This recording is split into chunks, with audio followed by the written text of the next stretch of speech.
Hello friends, welcome to home food recipes. આજે આપણે બનાવશું ભરેલા કેપ્સિકમનું ગ્રેવીવાળું શાક, જે ખાવામાં ખૂબ જ હેલ્ધી અને ટેસ્ટી લાગે છે. આનાથી પહેલાં તમે આ રીતે ક્યારેય ભરેલા મરચાંનું શાક બનાવીને નહીં ખાધું હોય. અત્યારે શિયાળામાં માર્કેટમાં નાની નાની સાઇઝના મરચાં મળવાના શરૂ થઈ ગયા છે. તો શિયાળામાં આ રીતે ભરેલા મરચાંનું ગ્રેવીવાળું શાક બનાવીને તમે ખાઈ શકો છો. કોઈ પંજાબી સબ્જી જેવો જેનો ટેસ્ટ છે, જ્યારે તમે બનાવીને ખાશો તો જ તમને ખબર પડશે. તો ચલો બિલકુલ હોટલમાં મળે એવું જ ભરેલા મરચાંનું ગ્રેવીવાળું શાક બનાવવાનું શરૂ કરીએ. સૌથી પહેલાં તો અહીંયા મેં 250 ગ્રામ જેટલા નાની સાઇઝના કેપ્સિકમ લીધા છે. સ્પેશિયલ ભરેલા મરચાં બનાવવા માટે આ પરફેક્ટ છે, તો તમે બની શકે તો આ રીતના નાના મરચાં જ ખરીદજો. હવે આપણે ચપ્પુની જે આગળની ધાર છે એની મદદથી એની દાંડીવાળો જે ભાગ છે એને હટાવી દઈશું. દાંડી હટાવ્યા પછી આપણે મરચાંની અંદરથી બધા જ બિયા અને સફેદ ભાગ કાઢી લેવાનો છે. એમ તો આ મરચાં બિલકુલ પણ તીખા નથી હોતા, તેમ છતાં પણ આપણે અંદર સ્ટફિંગ ફિલ કરવાના છે, તો બીજ હટાવી દેવા જરૂરી છે. બાકીના બધા જ મરચાં આપણે આ જ રીતે બિયા હટાવીને તૈયાર કરી લઈશું. હવે સ્ટફિંગ બનાવવા માટે એક પેનમાં મેં 1 મોટી ચમચી જેટલું એટલે કે 1 ટેબલસ્પૂન જેટલું તેલ ઉમેર્યું છે. તેલ બરાબર ગરમ થઈ જાય એટલે આપણે એની અંદર 1/4 ટીસ્પૂન એટલે કે 5 ચમચી જીરું ઉમેરીશું. 1 ચમચી જેટલી આપણે એમાં આદુ અને લસણની પેસ્ટ ઉમેરીશું અને ધીમા તાપે આ પેસ્ટને આપણે સાંતળી લેવાની છે. જો તમારે લીલા મરચાંની પેસ્ટ ઉમેરવી હોય તો પણ ઉમેરી શકો છો. આદુ લસણની પેસ્ટ સંતળાઈ જાય પછી એમાં અડધી ચમચી હળદર અને 1 મોટી ચમચી એટલે કે 1 ટેબલસ્પૂન આપણે ધાણા જીરું પાવડર ઉમેરીશું. હવે એની અંદર આપણે 1 ચમચી તીખું લાલ મરચું ઉમેરવાનું છે અને બધા જ મસાલાને આપણે 30 સેકન્ડ માટે સાંતળી લઈશું. મસાલા સંતળાઈ જાય પછી આપણે એની અંદર 300 ગ્રામ જેટલા બાફેલા બટાકાનો માવો ઉમેરીશું. 250 ગ્રામ મેં મરચાં લીધા છે, એની સામે 300 ગ્રામ બાફેલા બટાકાનો માવો એકદમ પરફેક્ટ માપ છે. 300 ગ્રામ જેટલા બટાકાને મેં બાફીને છોલીને મેશરથી મેશ કરી લીધા હતા. તો બટાકાને આપણે મસાલાની અંદર બરાબર મિક્સ કરી લેવાના છે. એ પછી આપણે 2 મિનિટ એને ઢાંકીને ચડવા દઈશું. તો આ રીતે બટાકાને મસાલામાં મિક્સ કરી લીધા પછી આપણે એમાં સ્વાદ મુજબ મીઠું ઉમેરીશું. અહીંયા મેં 1 થી સવા ચમચીની આસપાસ મીઠું ઉમેર્યું છે. મીઠું તમારે સ્વાદ મુજબ ઉમેરવાનું છે. અને અડધી ચમચી એમાં મેં આમચૂર પાવડર ઉમેર્યો છે. ફરીથી એને આપણે મિક્સ કરી લઈશું અને 2 મિનિટ માટે આપણે એને કૂક કરી લઈશું. વધારે કૂક કરવાની જરૂર નથી. 2 મિનિટ કૂક કરી લીધા પછી આપણે સ્ટફિંગ જે છે બનીને તૈયાર છે. તો થોડાક એની અંદર ઝીણા સમારેલા લીલા ધાણા ઉમેરી દઈશું અને ગેસ બંધ કરીને આ સ્ટફિંગને આપણે ટોટલી ઠંડુ થવા દઈશું. સ્ટફિંગ ટોટલી ઠંડુ થાય પછી જ આપણે એને મરચાંની અંદર ભરવાનું છે.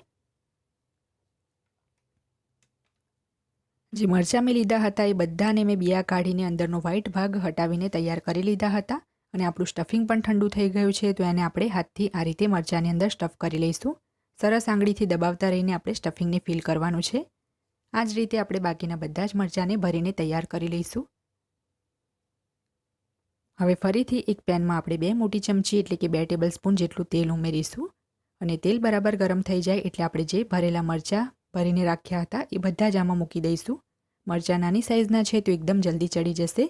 પેનનું હેન્ડલ પકડીને આપણે કેપ્સિકમને આ રીતે મિક્સ કરી લેવાનું છે, જેથી જે તેલ છે મરચાં ઉપર સરસ રીતે લાગી જાય અને ફરીથી આપણે 2 મિનિટ એને ચડવા દઈશું. 2 મિનિટ પછી આપણે ઢાંકણ ખોલી લઈશું અને કેપ્સિકમને આપણે ચીપિયાથી પકડીને આ રીતે બીજી તરફ ફેરવી લઈશું, જેથી એ દરેક બાજુથી ચડી જાય અને ઢાંકીને આપણે એને ફરીથી 2 મિનિટ માટે ચડવા દેવાના છે.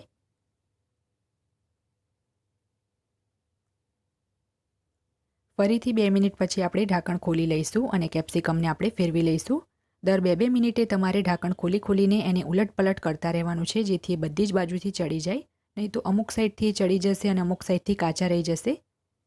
અહીંયા મેં કેપ્સિકમને જે બાજુથી સ્ટફિંગ ભર્યું હતું એ બાજુ ઊંધા ફેરવી દીધા છે, જેથી ત્યાંથી પણ એ કાચા ના રહે. ફરીથી એને ઢાંકીને આપણે 5 મિનિટ માટે ચડવા દેવાનું છે અને વચ્ચે વચ્ચે મિક્સ કરવાનું ભૂલવાનું નથી. 5 મિનિટ પછી મેં ઢાંકણ ખોલ્યું છે અને તમે જોઈ શકો છો આપણા કેપ્સિકમ દરેક બાજુથી ચડી ગયા છે. વચ્ચે વચ્ચે ફેરવતા રહીને એને મેં કૂક કરી લીધા હતા. હવે એને આપણે એક પ્લેટમાં કાઢી લઈશું. પછીથી ગ્રેવીમાં પણ એ થોડા કૂક થશે. તમે ચાહો તો આ સ્ટેજ ઉપર જ એને રોટલી સાથે ખાઈ શકો છો. આમ પણ એ ખૂબ જ ટેસ્ટી લાગે છે, પણ આ રીતે થોડાક સૂકા લાગશે તો આજે આપણે એને ગ્રેવીમાં બનાવશું. હવે આપણે સેમ પેન જ યુઝ કરીશું ગ્રેવી બનાવવા માટે. તો આ જ પેનની અંદર મેં 2 મોટી ચમચી જેટલું તેલ ઉમેર્યું છે. 1/4 ટીસ્પૂન જીરું અને 1/4 ટીસ્પૂન હિંગ નાખીને બરાબર આપણે એને સાંતળી લેવાનું છે. જ્યારે જીરું અને હિંગ બરાબર સંતળાઈ જાય ત્યારે આપણે એની અંદર આદુ લસણ અને લીલા મરચાંની પેસ્ટ ઉમેરીશું. અહીંયા મેં એક મોટી ચમચી એટલે કે 1 ટેબલ સ્પૂન જેટલી પેસ્ટ ઉમેરી છે અને અડધી મિનિટ એને આપણે સાતળી લઈએ. જ્યારે આ પેસ્ટ બરાબર સંતળાઈ જાય ત્યારે આપણે એની અંદર એક મોટી સાઇઝના કાંદાની પ્યુરી ઉમેરી દઈશું. ગ્રામમાં મેં 100 ગ્રામનો એક કાંદો લીધો હતો, એને છોલીને ટુકડા કરીને મિક્સરમાં પાણી વગર જ પીસી લીધો હતો. કાંદાની પ્યુરીને આપણે ધીમા તાપે સહેજ બ્રાઉન કલર થાય ત્યાં સુધી સાંતળવા દઈએ. અહીંયા તમે જોઈ શકો છો કે 4 થી 5 મિનિટ સાંતળ્યા પછી કાંદાની પ્યુરીનો કલર બ્રાઉન થઈ ગયો છે. હવે આપણે એની અંદર 2 મીડિયમ સાઇઝના ટામેટાની પ્યુરી ઉમેરી દઈશું. ગ્રામમાં 150 ગ્રામ જેટલા મેં ટામેટાં લઈને મિક્સરમાં વગર પાણીએ જ ટુકડા કરીને પીસી લીધા હતા. ટામેટાની પ્યુરી ઉમેર્યા પછી તરત જ આપણે ગ્રેવીના ભાગનું એમાં મીઠું નાખી દઈશું, જેથી ટામેટાં જલ્દી ચડી જાય. અને બરાબર મિક્સ કરીને આપણે 3 થી 4 મિનિટ માટે એને ઢાંકીને ચડવા દઈશું. 4 મિનિટ પછી આપણે ઢાંકણ ખોલી લઈશું. તમે જોઈ શકો છો ગ્રેવીમાંથી બધું તેલ અલગ થઈ ગયું છે. એક વખત આપણે એને મિક્સ કરી લઈશું અને બાકીના સૂકા મસાલા એમાં ઉમેરી દઈશું. તો સૂકા મસાલામાં અહીંયા મેં 1 ચમચી જેટલું કાશ્મીરી લાલ મરચું ઉમેર્યું છે, 1 ચમચી જેટલું ધાણા જીરું, અડધી ચમચી હળદર ઉમેરીશું, 1/4 ટીસ્પૂન એટલે કે 5 ચમચી ગરમ મસાલો ઉમેરીશું અને અડધી ચમચી જેટલી એમાં ખાંડ ઉમેરીશું. ટામેટાની ખટાશને બેલેન્સ કરવા માટે ખાંડ જરૂરી છે, તો એ તમારે સ્કીપ નથી કરવાની. 1 ચમચી જેટલી કસૂરી મેથીને આપણે આ રીતે હાથથી મસળીને ઉમેરીશું, તો એનાથી ગ્રેવીનો ટેસ્ટ ખૂબ જ સરસ આવે છે. હવે આ બધા જ મસાલાને આપણે બરાબર મિક્સ કરીને 1 મિનિટ માટે ઢાંકીને ચડવા દઈશું. તમે એને વગર ઢાંકીએ પણ ચડવા દેશો તો પણ ચાલશે.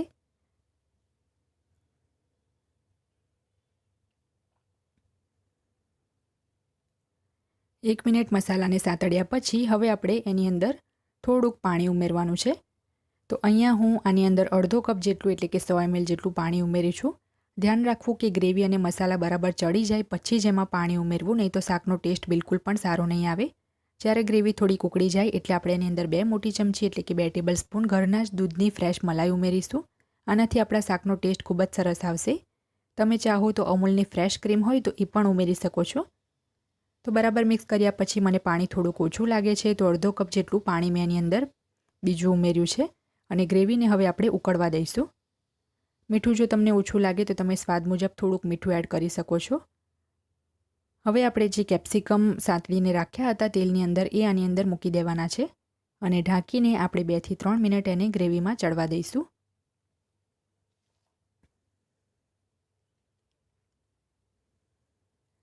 બે થી 3 મિનિટ પછી આપણે ઢાંકણ ખોલીને કેપ્સિકમને થોડાક આ રીતે ફેરવી લઈશું.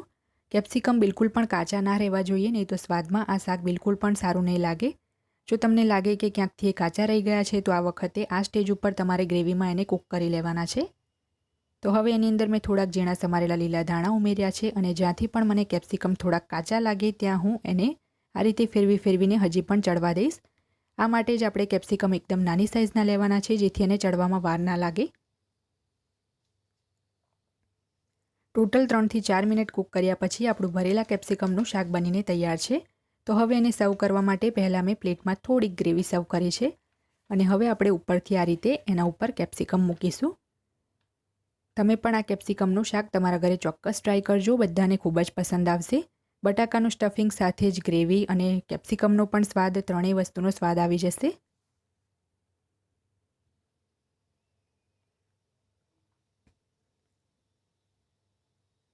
ફ્રેન્ડ્સ, આ શાકને અહીંયા મેં થોડુંક પનીર છીણીને ગાર્નિશ કરી લીધું છે.